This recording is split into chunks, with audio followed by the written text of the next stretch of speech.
commencez la matinée avec nous sur Europe 1, il est 9h30. C'est l'heure du journal des médias avec Guillaume Janton, bonjour. Bonjour, à la une ce matin, sécurité maximale sur le tournage du nouveau jeu d'aventure d'M6. Des femmes journalistes s'unissent pour dénoncer le sexisme des hommes politiques.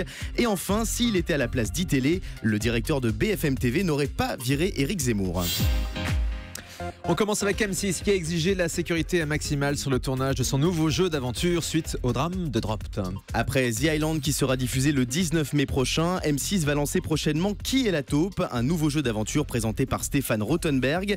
Lors du tournage qui a eu lieu en Afrique du Sud, M6 et la production d'Endemol ont exigé une sécurité maximale suite au drame survenu en mars dernier lors de l'enregistrement de l'émission de TF1 Dropt. Une collision entre deux hélicoptères qui a coûté la vie à 3 sportifs, 2 pilotes et 5 membres de la production.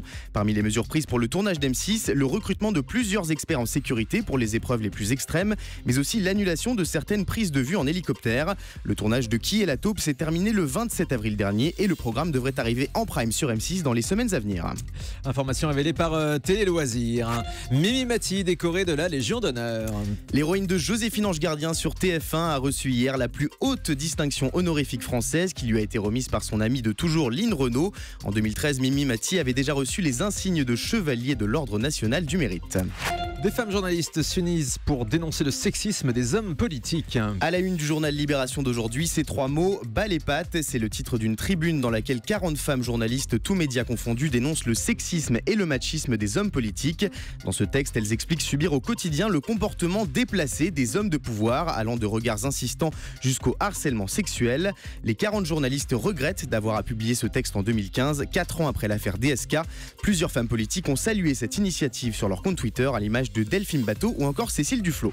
Une pièce de Laurent Ruquier bientôt en prime time sur France 2. Je préfère qu'on reste amis. La pièce à succès de Laurent Ruquier avec Michel Bernier et Frédéric Diffenthal sera retransmise en direct sur France 2 le 26 mai à 20h55. Cette pièce qui traite de l'amitié homme-femme sera suivie d'une immersion dans les coulisses du Théâtre Antoine qui a accueilli les 310 représentations du spectacle. Ça va cartonner, hein. La pièce est très drôle avec Michel Bernier effectivement et Frédéric Diffenthal. S'il était à la place d'ITélé, le directeur de BFM TV n'aurait pas viré Éric Zemmour. Ce week-end, Guillaume Dubois, le directeur général de BFM TV, était l'invité de Sud Radio. L'occasion pour lui d'évoquer ses concurrents d'ITélé et notamment la polémique autour d'Éric Zemmour, remercié par la chaîne en novembre dernier suite à ses propos tenus sur les musulmans dans un journal italien.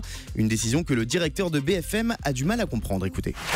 Vous l'auriez viré, vous aussi, par exemple, s'il était sur l'antenne, ou au contraire, vous considérez comme Paris Première que... On l'aurait pas viré, Je respecte tout à fait ITélé, sa direction et les décisions qu'ils peuvent prendre. Voilà, vous m'avez posé la question, nous on l'aurait pas fait parce que, a fortiori, parce qu'il est dans un débat, donc dans l'échange, c'était pas une émission de propagande. Il y avait Domnac en face qui était capable de lui répondre et qui de fait le faisait. Donc voilà. Il pourrait arriver sur BFM TV, Éric Zemmour ? Il pourrait. Je suis pas sûr que ce soit important dans le contexte actuel. Non, c'est pas prévu. Voilà donc Guillaume Dubois, le patron de BFM TV, à propos d'une éventuelle arrivée d'Éric Zemmour sur son antenne. TF1 annonce une nouvelle saison de 24 heures aux urgences. L'émission qui suit au plus près le quotidien du personnel soignant va revenir à l'antenne pour une 3e saison. C'est ce qu'a annoncé Pascal Pining, le directeur des magazines de l'information de TF1 dans le quotidien Média Plus. Les équipes de production de Shine France sont actuellement à la recherche d'un nouveau centre hospitalier pour accueillir le tournage.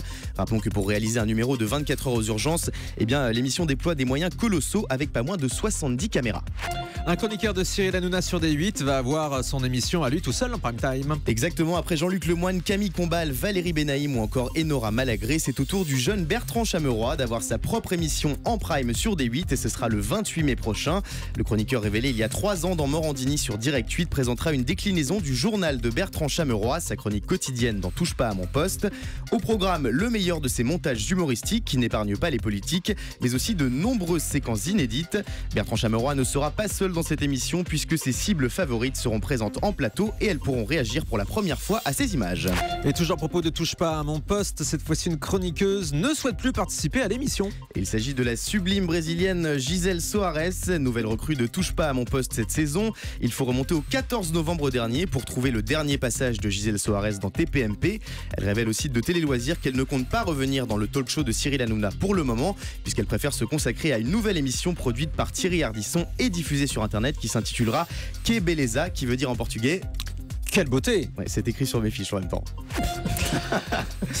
Oui, j'ai pas fait de portugais. Moi, j'ai fait LV1, moi, portugais. En première langue, effectivement. L'émission phare de la chaîne pour enfants Gulli va se décliner en spectacle. Johan Faggianelli, l'animateur de l'émission In the Boîte sur Gulli, se prépare actuellement à monter sur la scène du Zénith de Paris le 16 janvier prochain pour Johan and the Boîtasique, un spectacle musical et familial qui fera découvrir de jeunes artistes au public et une soirée rythmée par les battles de danse et les musiques endiablées. Allez, on va terminer avec le chiffre du jour. 10 comme les 10 ans de L'amour est dans le pré qu'M6 va célébrer lors d'un prime spécial. Avant le lancement de la 10e saison de la télé-réalité à succès, Karine Le Marchand prendra des nouvelles des candidats emblématiques de l'émission comme Christophe, Marc, Gilles ou encore Virginie. 10 ans d'Amour est dans le pré en chiffres, c'est 58 couples, 15 mariages et 32 enfants. C'est plutôt pas mal. Ouais, bon bilan, effectivement. Merci beaucoup, Guillaume Janton.